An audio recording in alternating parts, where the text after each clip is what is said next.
I'm Matt Dixon, and welcome to the Purple Patch Podcast. The mission of Purple Patch is to empower and educate every human being to reach their athletic potential. Through the lens of athletic potential, you reach your human potential. The purpose of this podcast is to help time-starved people everywhere integrate sport into life.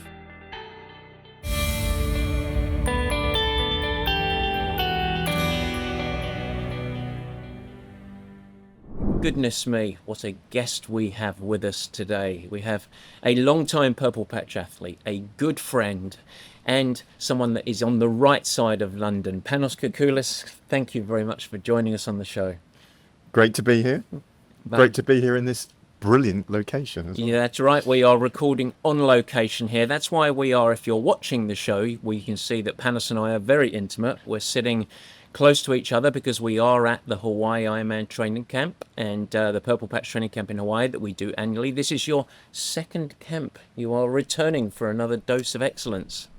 It is. Last year I came, I said to the team when we came, last year I had no idea what to expect. This year, as soon as the plane touched down, I thought, I know exactly what I'm in for and I'm loving it. It's fantastic. And as we go through this conversation, I should point out that I'm a little bit of a shaken man right now. I am a coach that is lacking in confidence because 2 hours ago, Panos laid me over his knee and beat me senseless in a set of running intervals, which I can safely say I think is the first time that has ever happened. And it wasn't through a lack of effort on my part, let's put it that way. You could hear my thundering steps coming behind you, I think. I could. On the very last interval, I knew, because I'd reeled him in on the previous one, and I thought he's going to go for me. And I could hear as we came down the last hill, and I just stretched away, and it was blissful. First time ever it's happened. Big contrast to last year. Big contrast. Good. The inner gazelle was released. It was fantastic. But we're not here to talk about training in Hawaii. We're going to talk a lot about performance globally. And I've been really excited to have you on the show.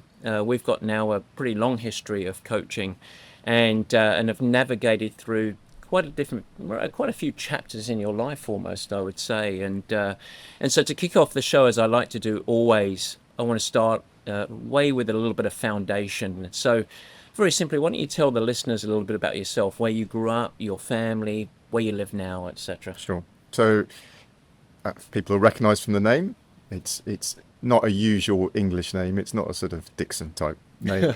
So I'm Greek Cypriot background, so I'm second generation immigrant. Both my parents came over from Cyprus. My dad actually came over to the UK when he was 18, literally came over on a boat legally, and set up as a fish and chip shop owner. So that's my early part of my life, was growing up above a fish and chip shop in sort of the borders of East London and God's own county of Essex. Actually, the two of us grew up not very far apart from each other, although I was probably on the right side of the tracks compared to the west side of town as opposed to the east side of town.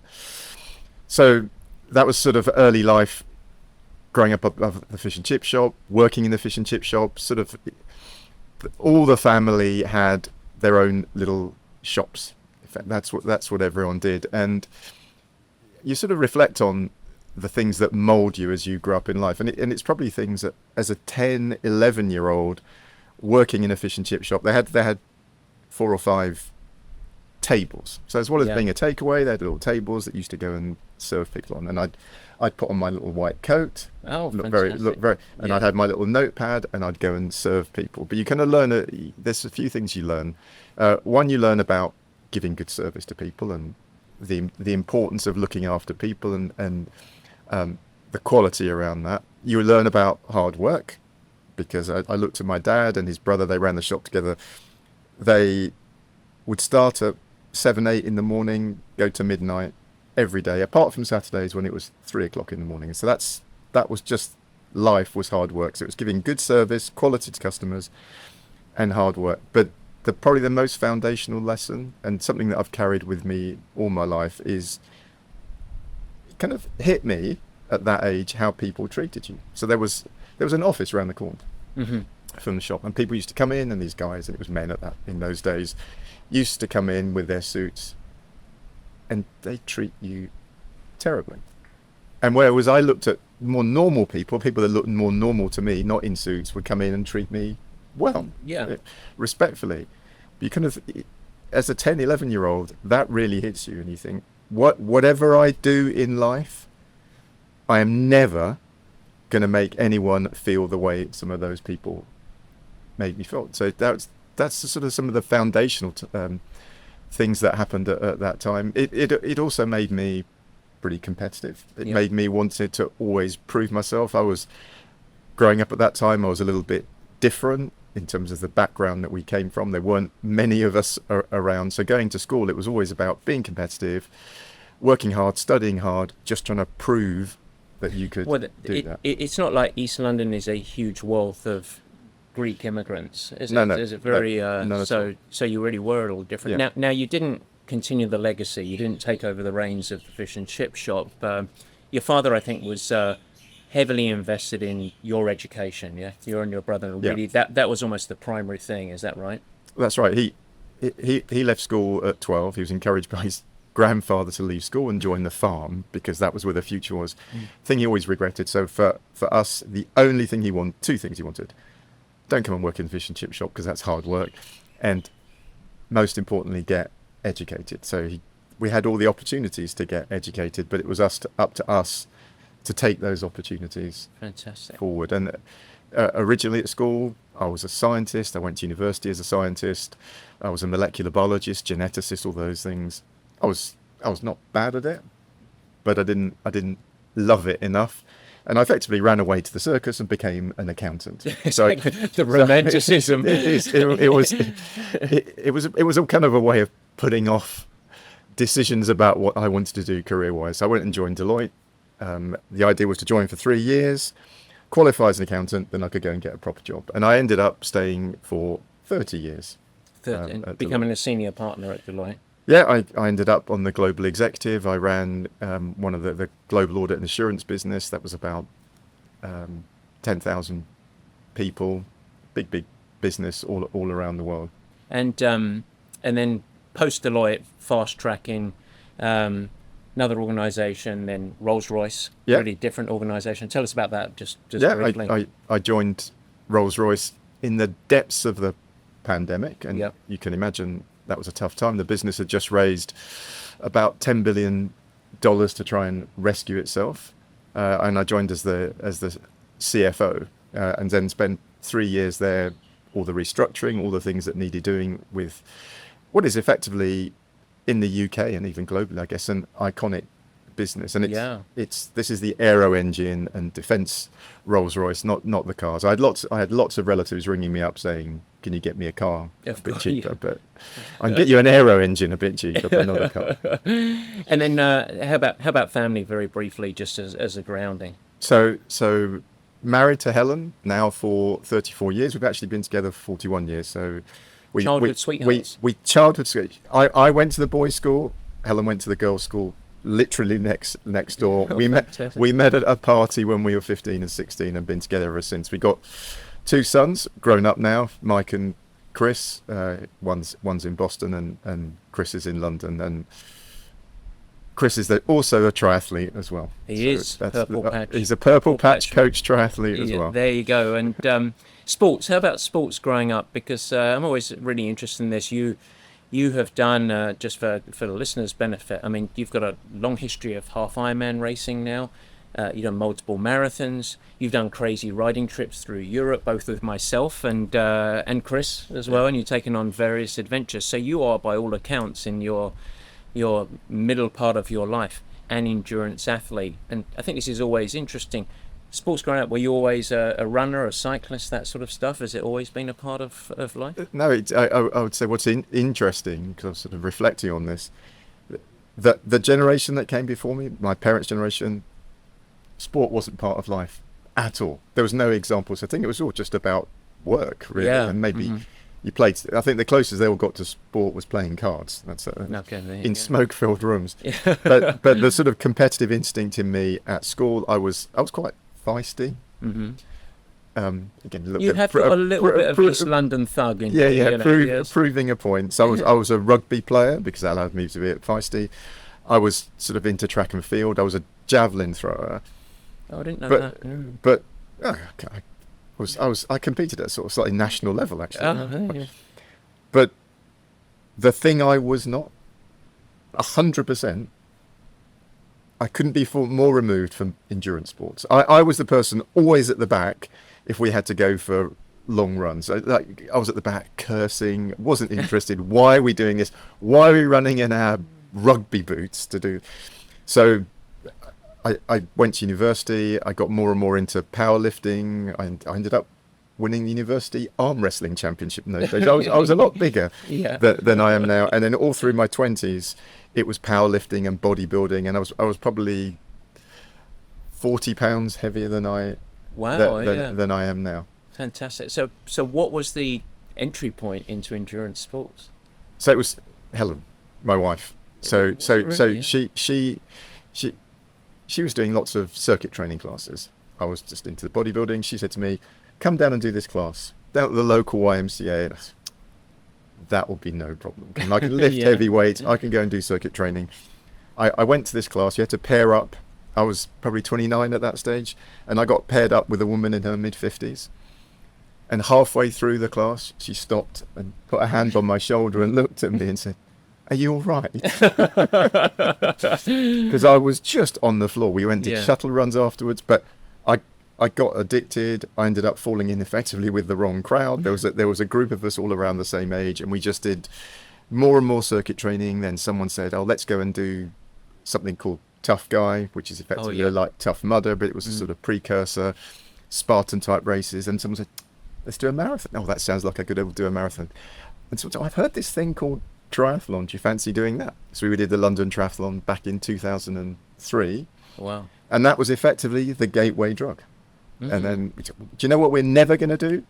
We all swore we would never do an Ironman. And how many have you done now? I've done 16. Yeah, I thought you might know that count. Yeah. Ironman, and then lots and lots of 70.3s, and as you said, stage cycle races. And it's been great doing it with Chris, my son, as well, because that gave me an extra bit of impetus to try and stay a little bit competitive with him. And just tangentially, we've got father-son partnership here on camp as well, Chris and Max, and that just must be so special to. You almost feel like, not in a grandiose way, but like I've succeeded as a parent in so many ways that I've still got this amazing relationship where you go off. You guys are like two peas in a pod when you go and do these riding you trips. just feel very proud, and you feel very proud of how they interact with adults, how you've seen them grow up, because they're interacting around a sport that they love together. And I keep saying to Chris, this is like, he was the prototype.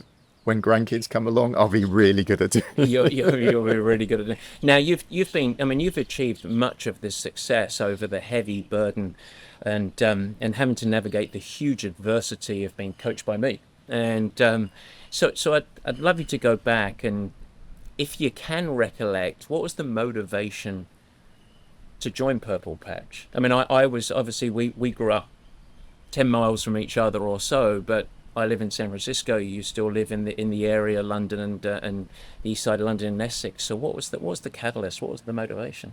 Well, interestingly, it was here, right? We you remember we met here. I was doing the World Championships back in 2016. You were invited along to give a talk to the group that I was with, and it was destiny. It was almost fated. I just thought there was a click around sort of chemistry, right? Because the way you spoke, there was just a fun element to it. There was a humour to it. I think at that time, it had become a bit mechanical for me. It was do the program, tick through, but some of the joy was not there, and some of the sort of pushing through discomfort was not there. I got used to it, but you sort of injected a sort of fun element, but the fun masked a serious intent behind it. There's always a message behind the fun that you could get, and I just thought, hey, there was a kind of click. I think you said it was almost, how did we end up meeting each other? Why wouldn't I want to be coached by you? Yeah, it was, and I felt that because it wasn't in Kona itself where it was just a trigger. We met a few times at these Yeah. races, and I think we ended up tying the knot, as it were, in Chattanooga. Yeah. I think Following my year. memory, yeah, Following following year. year. So a year later, we said, okay, let's do this, and it was great. It's really funny. You sort of talk about serious intent with the fun part of it. One of our brand values that you might not know, but it's serious with a wink. So Yeah. we're Yeah. we're actually deadly serious about performance. We take it, it's an important part of people's lives. They put a lot of investment into it, but it's okay to enjoy it. It's okay to have fun. It's okay to actually make it a bigger part of life. So that makes my heart sing that you talked about that. And the reason that I wanted to go back there and start of what was the motivation is that you already had a pretty rich history of completion of these events. You'd done well. It wasn't like you were trying to get across the finish line of your first Ironman or anything. You had all of this. Suddenly now you engage in a coaching relationship, and so change occurs. And change is not always easy. So I'd love to reflect on the biggest, almost initial shifts in perspective, mindset, and approach as we started working with each other. What changed for you? I think, and you often talk about this, the key one right at the outset was this whole concept of integrating it into life. I think what I was pursuing before, I said it felt quite mechanical and it felt quite separate from all the things that I was doing in my professional life. At that stage, I'd just taken on a big new role at Deloitte. I was traveling all around the world. 3 weeks out of 4, I was not in the UK, and I was on some long haul flight, and I was just trying to do the sorts of things I did before, and it was not integrated. It was just two things almost competing with each other for my time and attention. And it was this concept of, no, let's just integrate it, and let's think about the coaching within the context of the rhythms of what life's going to be. Recognize that there'll be sometimes you're going to be doing lots of traveling. How do we integrate within that? Recognize, right, you're going to be getting off the plane. What are you going to do as soon as you get off the plane? And just some of those, I really just hadn't thought about it in that way in terms of how to integrate it. It really is. I mean, I've talked on the show a lot about the ebbs and flow of life, and like sometimes it flows, and you have to be brave enough to not actually try and execute as much training, or at least, and that might become in terms of intensity of training sometimes because your body can't absorb it, or of course total hours of training. And other times you have a little bit of a break, and you can let the training flow a little bit when life ebbs. I've got to say, you were in that period, and it was really the first couple of years that we were working with each other. It was probably one of the most challenging travel schedules and stress. I mean, you had a very big bucket of life stress insofar as demands, competing demands, navigating time zones, etc. It was hugely important. I think the word for me that we tried to really weave together was consistency. That was the big thing. And my observation was, whenever you take, and I always talk about this, but whenever you take a training program and dump it on top of life that's like that, that's never going to be sustainable. So how do we actually remove the big hits and actually say, let's just have a through line of consistency? And if we could do that, that would be really important. I'd also reflect a little bit in preparation for this. I thought about early Panos, and I'm going to sort of almost highlight what I'm known for, but recovery was really important as well. And do you sense that? I felt you were very under recovered because those things were competing in each other. So as soon as you got back, you're like, okay, now I'm going to track up, and so sleep would be compromised. Remember those early years? That was very much the case. Yeah? Massively so. And I would say that this concept of less is more, and prioritizing consistency over heroism. Definitely in those earlier in that sort of triathlon, it was almost heroic to say, right, I worked 15 hours today, and then I'm going to go and do a run at 10 or 11 o'clock at night, because then I can tick it, and what a hero I am. And then you wake up the following morning, you feel terrible, and you could sort of maintain it for 2 or 3 weeks, and then everything would come crashing down. So it was this consistency over heroism is how I'd characterize it. It's actually, if you go back to those early experiences, those childhood experiences of toughness, hard work, and you were just layering on that, and it was just expressed through this film. It's funny though, a lot of people would, particularly folks that don't compete in Ironmans and don't compete in half Ironmans, and listen to this and say, yeah, but how did he even have time in the first place? And so, when those early years, all the way through, Rolls Royce was very, very busy as well, and you had all of the global travel. How did you even begin to carve out time for this thing? Why not just go to the gym for 40 minutes? I'd say it's a combination of two things. There's stubbornness and curiosity. That would be and maybe those are sort of slightly innate traits I've got. And I'll give you an example, right, around the stubbornness. Where I can remember at both Deloitte and at Rolls Royce, as I got these sort of bigger roles. I can remember at Deloitte, one of the senior partners, 10 years older than me, from Manchester actually, who's a very good friend of mine, and I've sort of completely in the right space now. He wrote to me and he said, "No, you've got this great new role. That's it. You can't do any more of this marathon and triathlon stuff. It doesn't work like that. Now you have to be 4 evenings a week. You're going to be out for dinner. This is how you do things." And the sort of stubbornness came out. No, I've found a way to do things before. There must always be a different way, because I know if I'm exercising, if I'm doing sport in a sort of joyful way, it makes me feel better. It helps around what I'm doing in my professional life. So I'm gonna. And he was the one that 5 years later was ended up like I was, and he said, and we had some coaching around it, and he just said, changed my life, changed my relationship with my family. You're right, it didn't have to be done that way. So there was this stubbornness around. There's some things that have helped me be successful in the past and that make me up. I don't want to compromise those as I get a bigger and bigger role, because it'll only make me less happy, or it'll make me miserable. And then the other element was this curiosity, which is I'm always thinking about, I'm wondering if there's another way of doing this. Does it always have to be done in this way? That's just a bit dull and boring. Is there a different way of doing things? Was it daunting?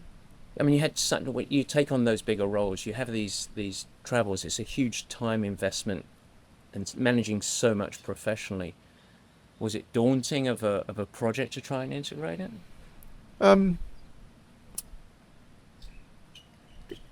I think if you think about it too much, yeah, you might end up thinking it's daunting. But I kind of recognised it was a big part of what had helped me be successful up to that point. Mm-hmm. So why would I trash that and say I'm not going to do that anymore and just be a little bit miserable about it? And I, in the relationship that we were building at the time, there had been others that had gone through that path, very busy people, that you'd helped integrate it. So there's lots of stuff. Okay, there is a way of doing this. And there's a way of doing this, using those concepts around integration, using those concepts around consistency, that would make it successful. I really remember the work that I did with Sami Inkinen, who was one of the really first very busy time start, and he's the famous story of obviously very talented athlete, but winning the amateur world championships in the same year that he takes his company to IPO. I mean, it's a pretty amazing journey that he went on, but he always talked about it as a forcing agent of efficiency and prioritization. Is actually the framework of this commitment drove him to actually become more effective professionally, because it absolutely anchored in, I have to prioritize, which of course is a key element of performance in anything in life. I completely agree with that. Absent the structure, frankly, that training and racing gave me, all that would have happened is the time would have been filled up with more work that I wouldn't have been prioritizing the right way. I just sort of lapsed into heroism again, and let me show you how many hours I can do, rather than thinking, what is it, the things that really only I can do, that are important for me to do, that are going to make an impact.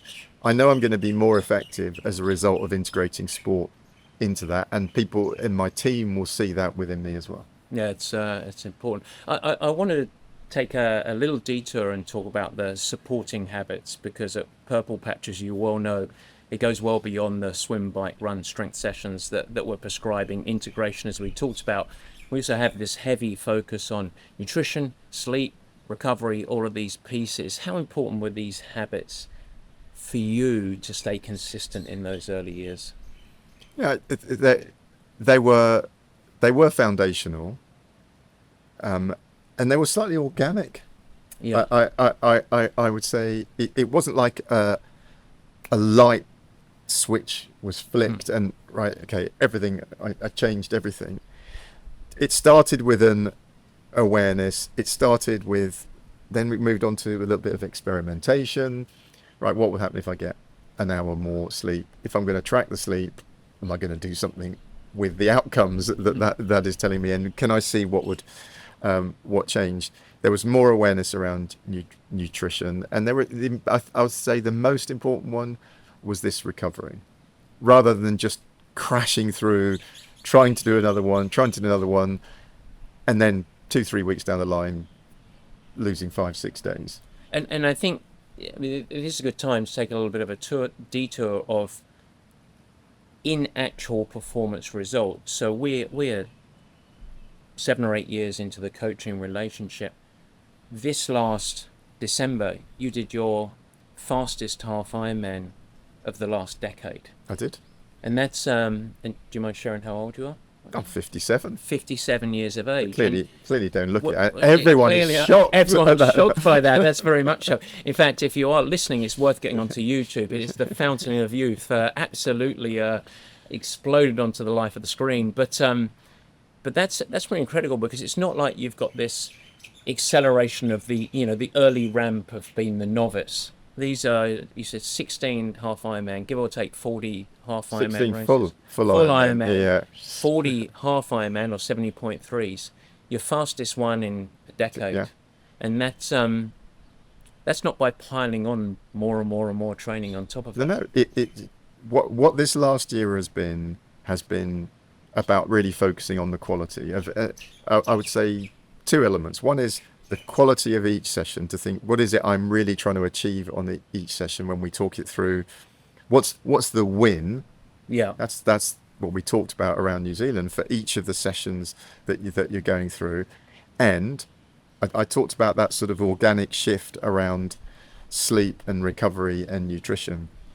That one really ramped up over the course of last year, where I just thought, right, okay, that curiosity that I talked about, I'm going to see what happens if I'm going to do a little bit more sleep. So yeah. I'm going to recover in the right way. And importantly, and you introduced me to Scott at Fuel In. Scott Tyndall, yeah. And both the awareness that gave me around what I was eating day to day, and Helen adopted it too, and she's become a sort of poster child for them in that time. And also, he got me to look much more deeply at what I was doing for fueling on race day. Yeah. And we kind of worked out that what I was doing was about 15 years out of date, and I hadn't really changed anything. The combination of all of those things, the sleep, the recovery, the quality around the training sessions, and the nutrition, everything. And it meant racing in New Zealand at the Worlds, it was the smoothest race. There was not one blip. Always when you're doing these sorts of races, you're kind of waiting. Yeah. Something's going to happen. I'm going to have to react to some bit of adversity. No, nothing's there. Everything seems to be just stable the whole time. Yeah. You mentioned organic before, because we sort of went through, and a long education process of, as you went through different chapters of life, thinking about recovery, adding intention behind sleep. This year, if there was a real project that we took on, it wasn't some radical shift in training. It was the nutrition. And I think, like, give Scott his credit here. He made me look very good, but his work of keeping things really quite simple for you, but much more intention behind it. You track stuff. I wondered whether you would be able to. You actually loved tracking it, and it was really helpful because it was a tool and it had context. But I think there were 2 parts of it for you. There was the race fueling, and that enabled you to have that resilience and staying power, you would say, in the race. I also think what you did in your daily life and had much more intention, much greater protein intake, better maybe removal of some of the sticky puddings in life that you enjoy as an East Londoner. But I think it created that robustness physiologically of being able to even magnify the consistency of training. And that's what I saw, much less times of common colds and sickness. Were you even sick at all really last year? No, Not at all. no. And the consistency of performance levels, able to layer weeks and weeks. I really do give Fuel In and Scott a lot of credit for that. I think it was great. Well, the bit I'd add is I ended up, I know this sounds highfalutin, but treating myself like an athlete, thinking, right, what is it that I need to eat day to day? And it never felt like a burden. It never felt like I was giving up something or making some enormous sacrifice. It was just like, what do I need? What do I need for what's coming up? And whether that was training or traveling, because I'm still doing a lot of traveling for work, but always just that deliberate intention of what is it I need rather than what is it I fancy. Yeah, so it's not what do I want, it's what does my body need, and that really fuels it. I want to ask about stress a little bit. We all live in high stress, massive competing demands, etc. If I just say the word stress, how do you rebound off of that? It's not something that I really actively think about. I think one of my personality traits is there is this degree of calm that I tend to approach any situation in with. I think it's Abraham Lincoln, and he stole the quote from a Persian king from many years ago when he said, "This too shall pass." Right? Yep. Any difficult situation, but it doesn't just apply to difficult situations. It also applies to, you could be feeling amazing, but this too shall pass, right? Yeah. So you treat both of those. So I've always sort of been calm and thoughtful about whatever situation I'm in, and I would reiterate the fact that sport and exercise has massively always helped. That's why it's always been important to me to have that integrated into my life, because however challenging a situation, I can think back to Deloitte days, you're dealing with some very difficult global regulators, people want to fine you, that there's just challenging situations all the time, that I can remember colleagues would almost self-combust with the worry about it. I've always been, right, let's just be thoughtful and deliberate about how we deal with this, recognize it is going to pass, because particularly as a leader, I think the worst thing you can do is transmit stress to your team. Absolutely. Right? If you run around like your hair's on fire, your whole team's going to run around like their hair's on fire. So there's just this thoughtful and deliberate, we'll work out a way through this.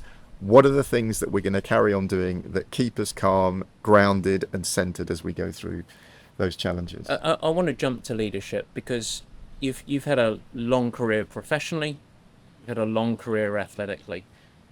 The bi-directional impact of that, how has sport helped you as a leader, and maybe how has a leadership sort of roles helped you in sport?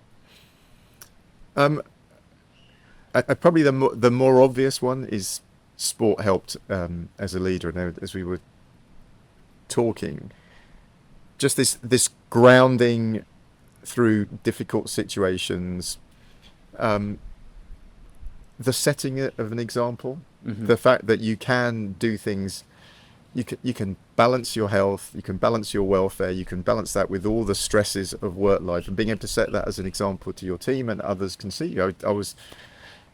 This is blowing my own trumpet. I was recently at Deloitte, and one of the partners there said to me, "Oh, do you know how many people you changed by the way they saw you behaving and acting, and they saw that they could combine exercise with work. They didn't need to get to over 50, balloon to twice the size, and just sit smoking cigars. They could do things in a different way, and you could see that. So I feel great about that. So I think sport helped me as a leader in that way, in that example setting. I think as leader into sport, there were some hugely challenging situations in the organisations that I've worked in. It meant that when you're in a race and something doesn't quite go in the way you wanted it to be, you kind of think, right, it's not that big a deal. Why am I doing this? Where am I going to get the joy out of the sport that I'm doing? We do, going back to the leadership of sport, there's something that's really interesting. We've been doing a lot of work with leadership teams and talking to a lot of people in positions of leadership.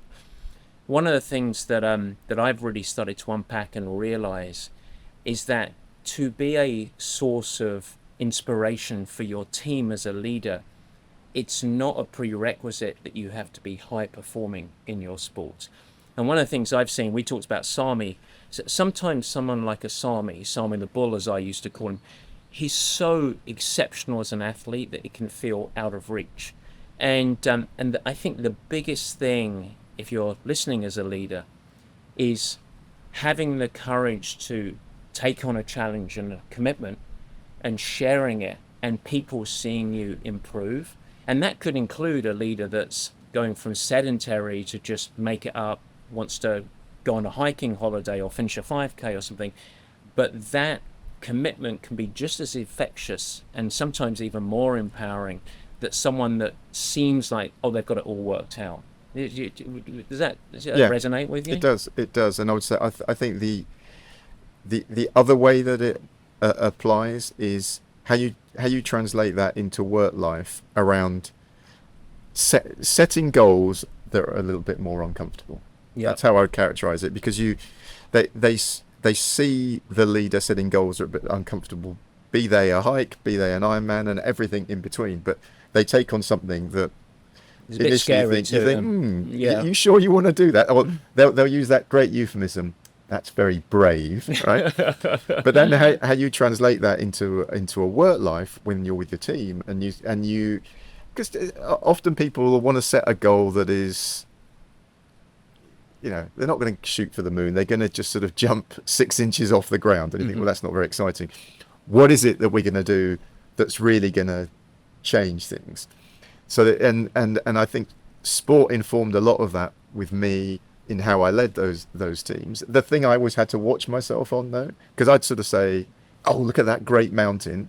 Let's go and climb that great mountain. Let's just go and do that. And I kind of think we'll figure out a way. But you have to recognize that everyone in your team is a little bit different. Some might be in that same camp. Oh, that feels uncomfortable. Let's just go for that. Whereas others will say, that's great, Panos, but can we just sort of go through step by step how we're going to get to the bottom? So I'd have to always check myself to say, yeah, that's right.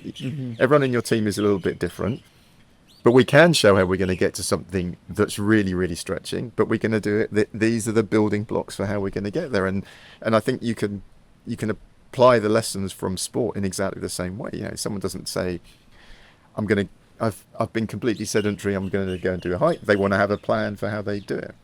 What about extending on that, and it goes to leadership to culture?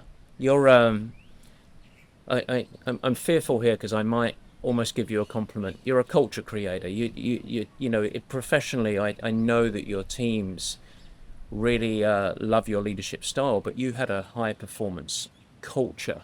And how do challenges and that sort of inform how you drove a performance culture and a really positive culture in the workplace? I'll go back to one of the words I used earlier. The first thing was always curiosity, right? In terms of one of my characteristics and one of the things that I wanted within the team, particularly when you're meeting challenges that have never been really conquered before. They've never really been met before. So how do we have a culture that just says, I'm just curious, if the worst thing someone can say to me, oh, Panos, we've tried that before and it really won't work. Okay, great. I wonder if there's another way of trying that. So there was always something around curiosity within the culture. There's always something, and again, I guess I borrowed this from sport, a sort of positivity, not in a cheerleading rah type of way, but this positivity of we're gonna put ourselves into something that's going to be challenging and difficult. We're all going to hold hands together in how we go about doing that. There's going to be no consequences, negative consequences, because we're all trying to do something different. Yeah, it's a difficult thing. Yeah. I want to dig into, I've got so many subjects, so I'm just going to start hopping, but I've got to ask you about coaching. And again, at the heavy risk of giving you a compliment, you're one of the most coachable athletes that I've ever worked with. But I also know that you love coaching, not just through the athletic lens, but other people. So what's your perspective on the role of building experts around you to help you stay on track, to keep you progressing and moving forward? I'd love to know your perspective on that. Yeah, and I think there's a great crossover between business life, if you want to call it that, and sporting life. So I'd grown up in those sporting environments, elements of coaching, and then more and more professional coaching on the sporting side as I got older. But I used to, because I love watching sport as well, and I'd see the greatest athletes in the world being coached, because they always want to improve. What's that extra little thing that they can be doing? What's the latest innovation? Not a gizmo that's going to make life better, but always wanting to think, right, how do I push the boundaries? And from in a works life, when I first got a leadership role, I've got no idea how to do this leadership thing. I've seen others in my own organisation do good things. I'll take a bit of those. I've seen them do bad things. I'll make sure I don't take that. But I always wanted a perspective on what goes on in other businesses, what goes on in other industries, what can we learn from sport. So this is 20 years ago. I thought, right, I want to have a coach from the leadership side. And I can remember at the time, in business, at least in the organisations I was in, you only got a coach if there was a problem. Yes, right. It was remedial. There's a remedial. We should get Matt a coach. We all know what that means, right? So people, you don't need a coach, Panos. You're fine. I want to learn. So I started working with a coach on business side at that time. I worked with her for many years. She worked with my team as well, because I said, do you coach teams as well? So, and you could see how the team bonded, got better, got closer together. You could see the impact. I mentioned the partner earlier on, whose life got changed by it. So I was always looking for those elements, and you said surrounding yourself with those experts. And that's, as I've sort of gone through personal career now, that's what I'm now getting more into as well, around executive coaching too. Well, that's right. You're moving into to executive coaching, which is going to be a really interesting experience for you to sort of evolve and draw all of those lessons to help other people. I think one thing with coaching, with that, you talked about the remedial elements. People also think that if you're going to have a coach, you're giving away some of the responsibility, some of the ownership, and it's actually the reverse of that. Like, it is still always your journey. You're just surrounding yourself with experts, or an expert, or someone with wisdom, or a sounding board that can help you get more out of yourself, and that endeavor goes across whatever's important to you. Yeah, I completely agree. And in terms of what I do now, the biggest buzz I get is if I can spend time with somebody who at the start of something thinks, that's impossible, I've got no idea how to do that.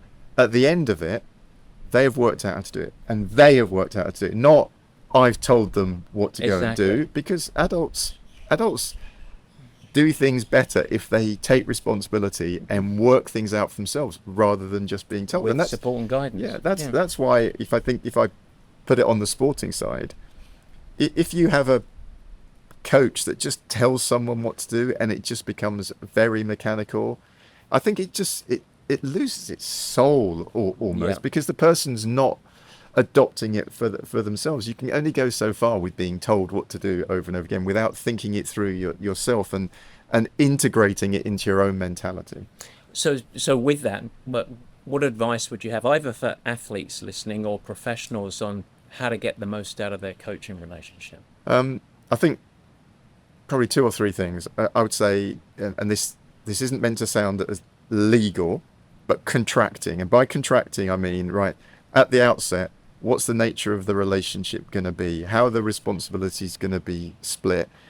really importantly, what's the objective? What is it? You've talked about it in the past, knowing your why. Your why. Yeah. What is it? Why is this person wanting to be coached? Do they recognize what it is that they want to be addressing? And what's that inner thing that's driving them? But contracting. The second thing, and I think back to when we first met here all those years ago, chemistry. Mm-hmm. Chemistry's got to be right. It can't just be, if I think on the sporting side, it can't just be here's a list of things to do. And if you don't get on with the person, if you don't click, it's not going to work. Third thing I would say is care. And maybe that goes all the way back to the sort of fish and chip shop and how you looked after your customers. But you want to have a coach that's on your side, really cares about what they're doing. It's not a mechanical transactional relationship. It's something really symbiotic. And you can't fake that. No, ultimately, no. That's the because I'd know if I was working with somebody that was just doing it, turning the handle.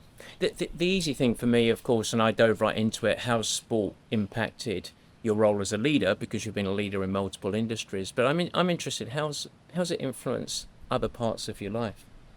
I think on the family side, we talked a little bit about it earlier, but both our sons heavily into sport. We do quite a lot. We've done marathons together. We've done triathlons together. It's a great thing to be feeling and doing when you're doing that together. I think it helps you set hopefully a great example to your kids as well, and you can stay fit and healthy as you get on in life. Well, that's it. Yeah, and you're actually able to do that stuff physically because you keep the body in good nick, which is good.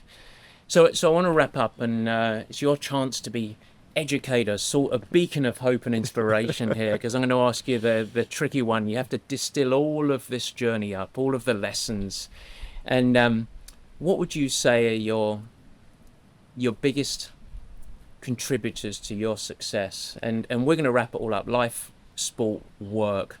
What are the components that someone listening can take and say, all right, I can draw from this and apply to my own journey? You've got 3 lessons to give. I'll give you 3 then. And I've referred to them as we've gone through. Curiosity. That's been a big thing for me all the way through from early days as to how can I do things differently? Is there another way? Where can I learn?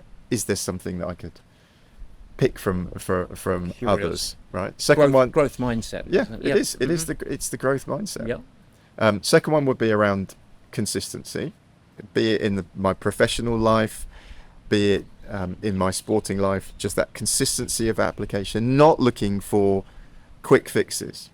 Right? It's a huge frustration for me if I see it in sport. People say, "Oh, I've got this latest gadget and it's going to make things." I used to see exactly the same on the business side of life, where people would say, "Oh, I've read this book. This latest book will solve everything." And throw out last week's book. This is this week's book. So consistency of application. And then the last one I would say is spark, right? That always look for that catalyst. When you look at people, do you see that light in their eyes? That's the people you want to be spending time with. Surround yourself. So what about someone that's really struggling? Because you have this, these conversations sometimes risk venturing into almost the Sami scenario that I talked about. Here's Panos, he's got it all sorted out. But someone that's just really struggling with all of these components right now, that is, and I wouldn't often ask a question that's in many ways quite challenging to answer, but I want you to imagine a listener that's struggling either in sport, broader life, not having great performances, whatever. What would you tell that person? You're right. You have asked a challenge. You have asked a challenging question. I think everyone's different around this. I'll only put it from my own lessons, and I know we've had a sort of free-flowing conversation, and even over the time you've known me, there's been some massive ups and downs. Career-wise, I ended up in some pretty challenging situations. There's been some massive ups and downs on the sporting side. There's been a bunch of DNFs and all that. The biggest lesson I took out of all of those is something I just call releasing the mental weight. Because I think the mental weight that we choose to put on ourselves, and it is Self-induced, choice. yeah. It is choice, is the thing that ended up sort of weighing me down and holding me back. If you look at it and say, right, I'm gonna get back to that curiosity. I'm gonna get back to that commitment. I'm gonna get back to that spark, because the mental weight blocks all of those. I'm gonna keep looking to clear that out of the way so I can get back to those three. It's funny you say, I've never heard you talk about that before, but back with the Purple Patch Pros, one of our defining, we had all sorts of cute sayings, as you well know, but one of them was freedom to fail. And it was really a drive to enable the group of pros, on the razor's edge of world-class performance. We wanted to drive process, we wanted to drive behaviors. And so if you do everything that's under your control, it's a parallel concept that I'm talking about here, then you have freedom to fail. It's okay if things go wrong. And it enabled them to navigate the DNFs, the broken femurs in some scenarios, etc. It was the journey that they went on. It's really we just released the mental weight. And what they knew is that if they had a bad race, they weren't going to get a coach from me going, well, you messed that up, didn't you? But it's like, okay, let's work out why, let's move on. It's a liberation of stuff, and I think that's really good. I do want to ask, I've got two more very brief questions, and I think this maybe locks into your curiosity and your growth mindset. You just had a fantastic performance. You had a great year. You're not done yet. We're talking at the start of 2025, so I'm sure listeners would like to know what's next for you in sport and life as you look ahead.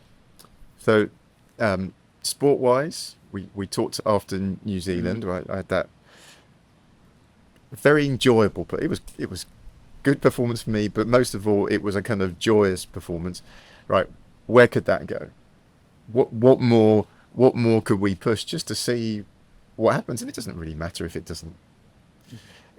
doesn't go brilliantly, but releasing that mental weight and just what more could that be? So some more 70.3s this year.